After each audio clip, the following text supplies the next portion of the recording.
să merg până la baie mai întâi să-mi șterg muncii și chestiile astea. Și o să-i zic să vină la PC să-și pune căștile pe cap, că vreți să vorbiți cu ea. Bun. Ok? Bun. Bine, vă mulțumesc frumos Dragoș, și revin.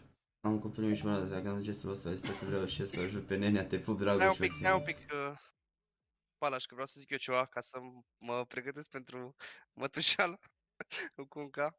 În primul rând, toți oamenii de pe chat și care au participat la... da, nu o să am voi în stare să zic. Felicitări vouă, pentru că fără voi...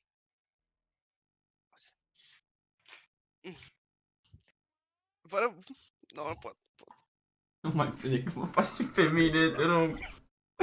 Ai. Bine ați venit la surprize cu Octavian Crețu. Facem noi ceva acum. Fără voi nu s-ar Ce fi putut vrea? face asta și ați schimbat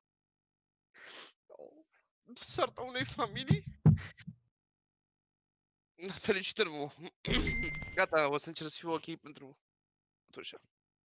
Cunca. Am nebunit. Nu mai fă asta. Dar nu pot. Nu te apuca, te rog, Chiar nu încerc, scăp. dar știu, încerc.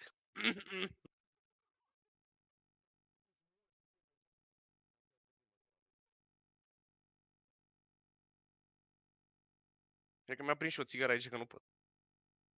Cred că o să trag și eu din asta. Vezi, poate declanșezi vreo armă de fum.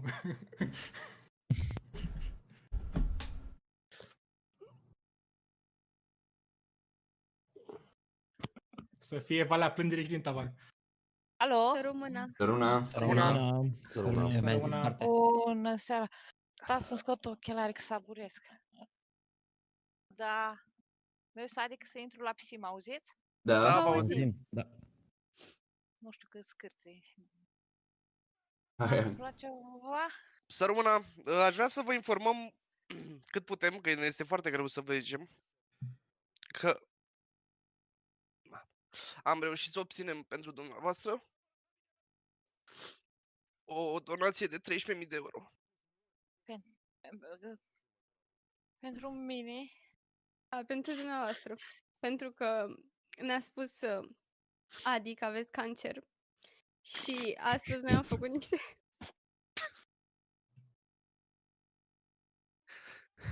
Am făcut niște stream-uri caritabile și am reușit să-i strângem pe toți astăzi. Și aseară.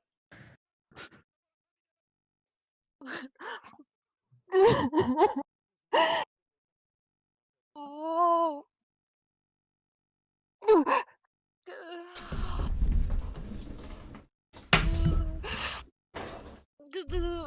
Nu pot să zic momentan nimic.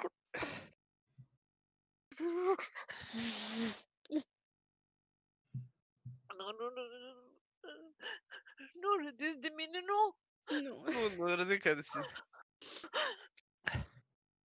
Aș vrea să vă mai zic că Cine a fost cu ideea? toți oamenii pe care îi vedeți aici, plus alți oameni, aproape 20.000 de oameni s-au uitat și au susținut proiectul și cu siguranță vă urează sănătate maximă și, Doamne ajută să treceți peste acest impas. Vă mulțumesc.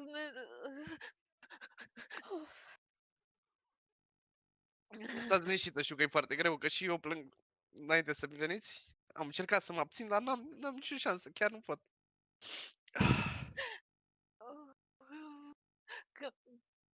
Cândva, din 2006, eu bine, și înainte am lucrat cu copii seropozitivi. După aia, în 2006, am ajutat eu copii și acum voi copii mă ajutați pe mine.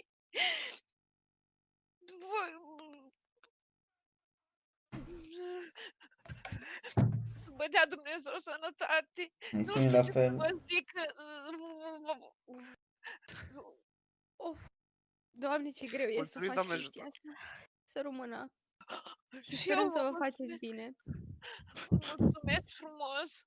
Vă dea Dumnezeu sănătate la întreaga familie vouă și tuturor care au contribuit să mă ajute.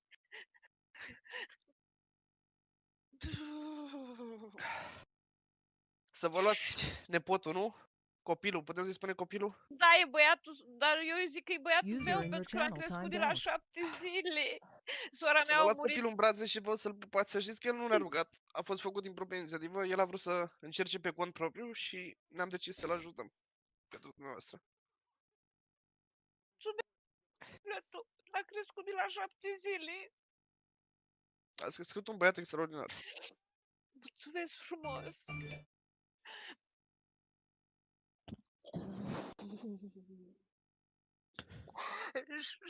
Și cum adică el a vrut să mă ajute când eu nu înțeleg? De a lua legătura cu voi sau cum? Nu, el a vrut să se apuce să pus facă un niște... A pus un clip pe YouTube în care a vrut să atragă atenția oamenilor că o să se apuce să facă live-uri constant pe YouTube Emisiuni online. Da, să ca primească bani să poată să pentru strângă dumneavoastră. bani și mai mulți oameni care să se uite la el. Și am zis să-l ajutăm în privința asta. Să nu vă mai Bine. auziți. Dar nu știu cum să fac. Se aude Adi, acum. Da. Se aude acum. sunteți ca și copiii mei, îți vă dea Dumnezeu sănătate și fericire. Să rămână și dumneavoastră.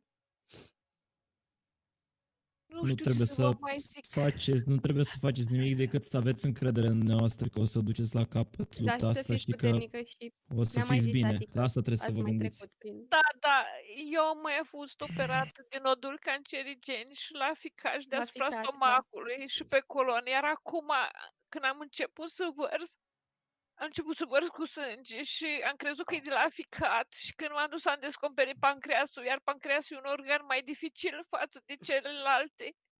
Și n-am crezut că, Doamne, încă nu vine a crede, încă nu realizez. Da, Deci, cel mai important e să aveți încredere în noastră și să știți că Dumnezeu e sus și toți oamenii care v-au ajutat vă ura și sănătate, în primul rând, și când vă urează 20.000, peste 20.000 de suflete de sănătate, cu siguranță aveți șanse mai mari să o faceți, să o faceți bine și să Și treceți avem peste și acest lucru. prieteni preoți care se roagă pentru dumneavoastră și prieteni care au părinți preoți și care se roagă pentru dumneavoastră, să știți și asta. colabora pentru mulți copii cu mulți preoți din România. Nu, încă nu pot să-mi vin a crede.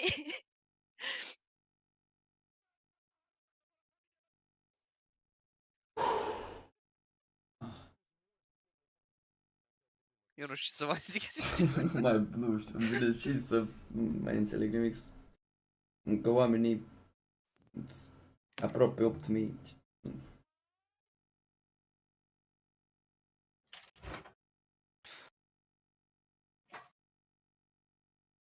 Știam că un copil atât de bun, dar nu m-am gândit niciodată că o să fac așa ceva pentru mine. Și când voi o să vă uniți cu el, nu vine a crede. Nu știu cum să vă mulțumesc, nu știu cum aș putea întoarce vreodată bunătatea voastră. Na, Dacă îmi permiteți, în momentul de față, duceți-vă și luați-l pe Adi în brațe, că e cel mai bun lucru pe care puteți să-l faceți. Chemați-l în cameră și luați-l în brațe, că 2 secunde. Oțo!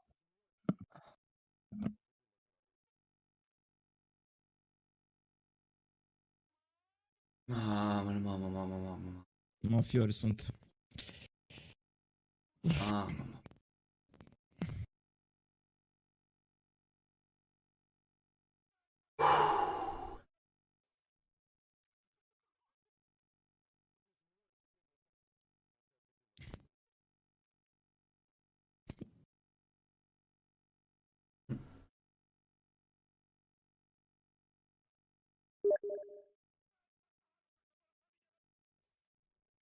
Opt. Mulțumesc frumos, Coda. să rămână, să fiți sănătoși. Sănătate. Vă rămân datoare pe viață. Oricând aș putea vreodată să vă ajut și eu să-mi spuneți cu orice. Stați liniștită, Doamne, să vă faceți bine și ne ajutați. Mulțumesc din tot sufletul. Vă dea Dumnezeu sănătate încă o dată și mulțumesc, copii dulci. Să rămână. Și noi.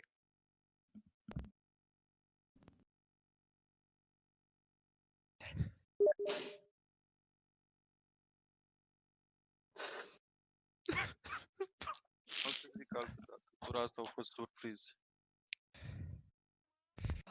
Mamă, ne-ai rupt cu un casă moară, frații mei. Mamă, Băi, cum îmi cer că... scuze. Ne-ai rupt. Îmi cer scuze, eram pe balcon și Oh. făceam același lucru ca și voi, credeți-mă. Nu știu. Eu n-am Ne-ai fumat, rupt, știi? moară, frații mei, ne-ai rupt. Voi n-ați fumat, nu? Băieți... Mai bine, crede-mă că e mai ok să nu fumezi când plângi. S-au mai strâns 1000 de euro și nu știu, să vreau să vă mulțumesc și eu, băieți, n-am apucat să vă citesc comentarii, să vă citesc cei care mi